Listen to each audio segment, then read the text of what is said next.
I came across the most interesting proverb the other day when reading a book by Max Strom. It said, if you walk down a path and you're bitten by a snake, you should forgive the snake.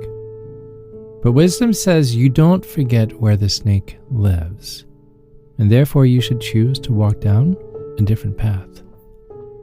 We've all been there. No, not being bitten by a snake. I'm talking about the path of forgiveness.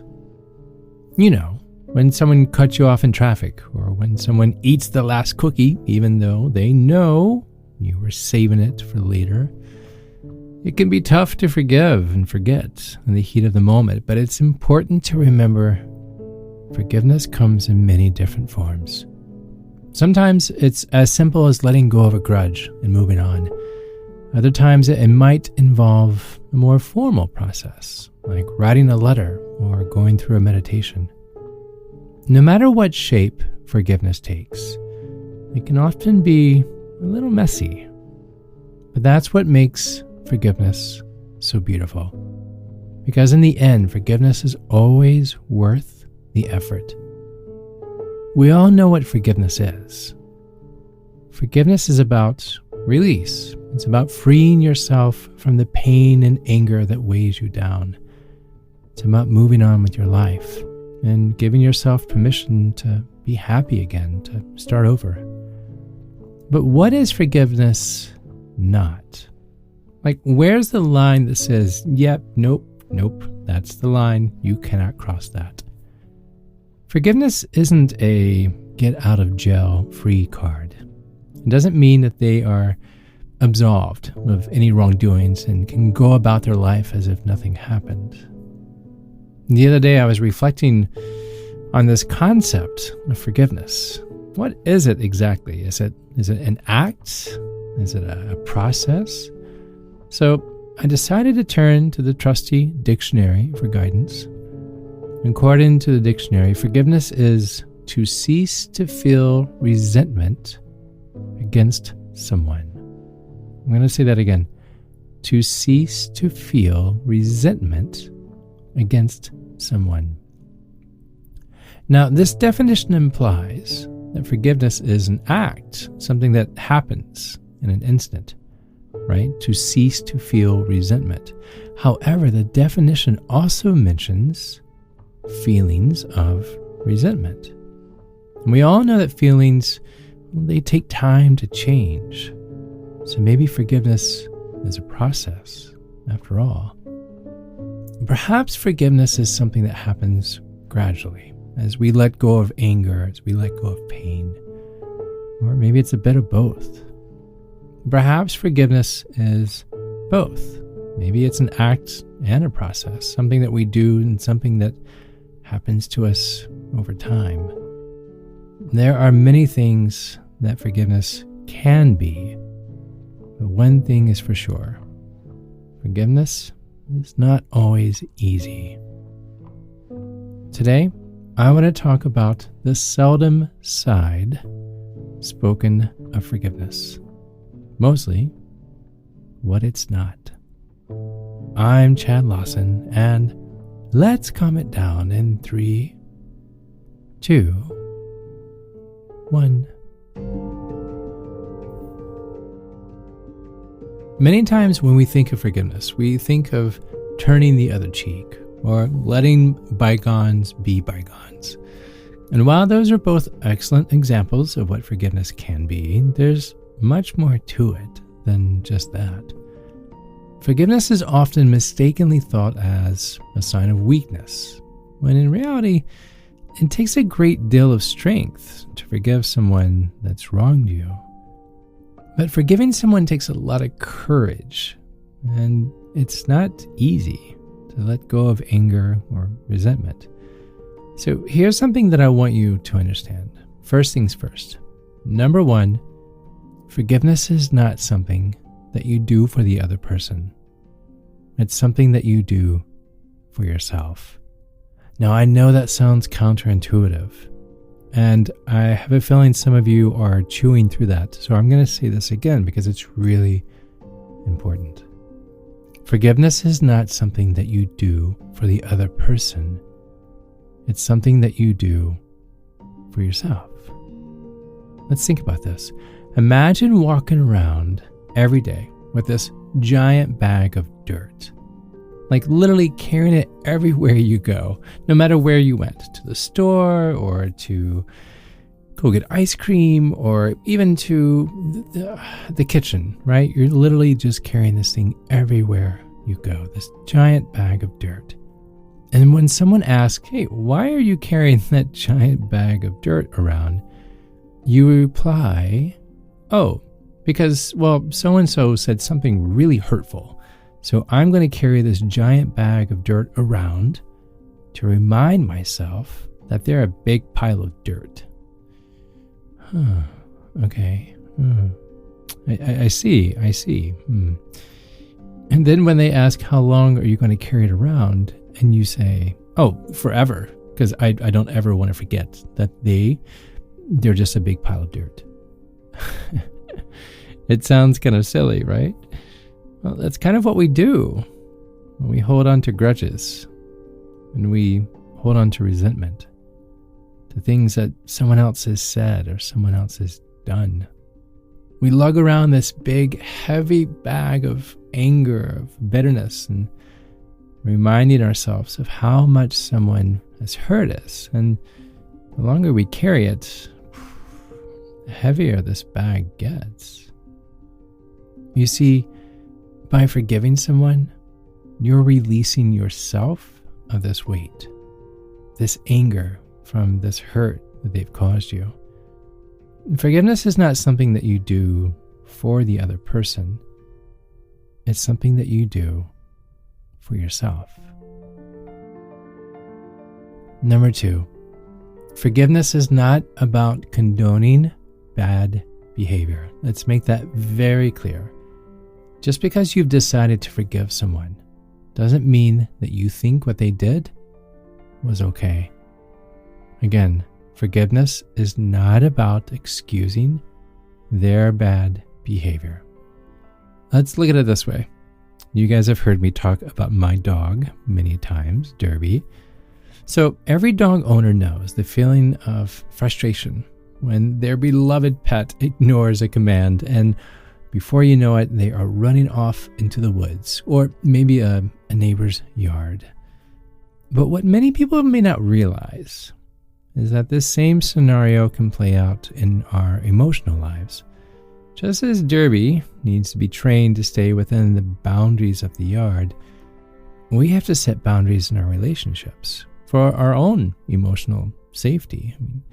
This can be difficult, especially when we're dealing with someone who is used to getting their way, someone that's used to not being on a leash, so to speak. Someone who is used to coming into someone else's yard, perhaps uninvited sometimes, and then making us feel like we're overreacting when we voice, hey, you're kind of coming in my yard right now, and I'm not really comfortable with that. Boundaries. There's a purpose for them. And yes, setting boundaries is difficult. It's hard, but here's what I want you to understand. You are capable of saying no. And that the other person is capable of hearing it. Did you hear that? You are capable of saying no. It may not be easy. It may not be comfortable. But the other person, they are capable of hearing it. It's a difficult thing to do, but it's necessary. If you're constantly feeling like you're overreacting or like you've been taken advantage of, then it's time to set some boundaries. Chances are the other person, perhaps they're used to getting their way, right? And they're not used to hearing the word no. But that doesn't mean they can't handle it. Honesty is the best policy, especially when it comes to telling your friends and your family how you feel. Here, let me show you. Are you ready? I'm going to teach you how to say no. I want you to repeat after me. Are you ready? Here we go. This is going to be fun. And when you get to that place when you need to say this to someone, I want you to just hear my voice, and you can pretend that it's me saying it until you've done it enough to where you actually start having fun doing this. Are you ready? Repeat after me. This makes me uncomfortable. That's it. This makes me uncomfortable. Full stop. End of sentence. Put the period at the end of the sentence and just bite your tongue. You don't need to explain. You don't need to exaggerate any further. Just tell them the truth and then close your mouth. This makes me uncomfortable. Trust me, honesty is always the best policy. They may not like it at first, I'm going to be honest, but that's why you just keep your mouth closed and you say, this makes me uncomfortable. Because they cannot argue with that. They may not like it at first, but eventually they'll respect you for it. And that's really all you can ask for. Forgiveness is not condoning, excusing, accepting bad behavior. And finally, this one is really important.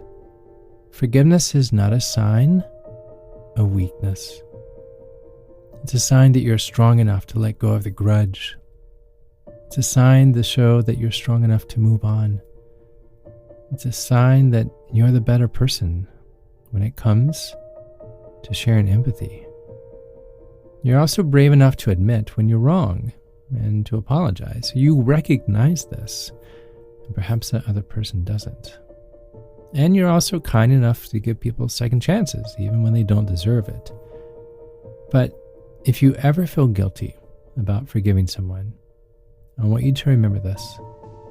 Forgiveness is not a sign of weakness. It's a sign of strength, of courage, and kindness.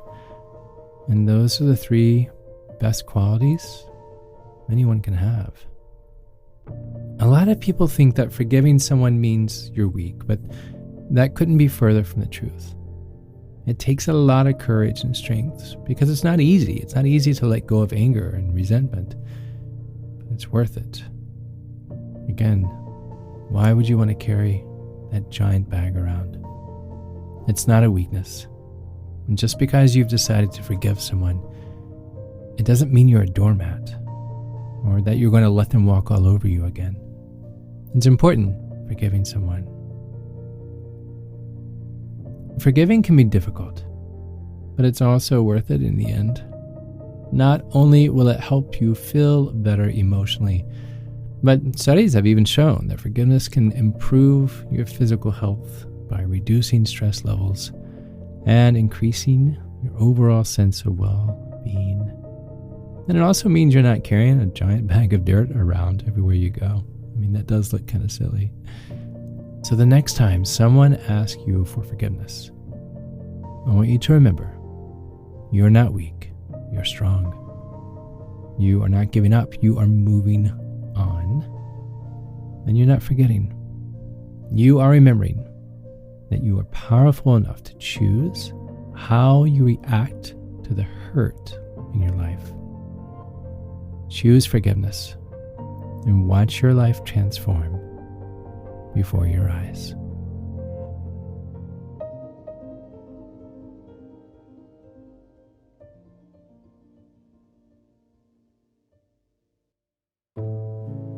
To find more episodes of Calm Down, hear the musical playlist from today's episode, or simply wanting to know where to send chocolate chip cookies, visit calmitdownpodcast.com. You're not alone. You are not alone.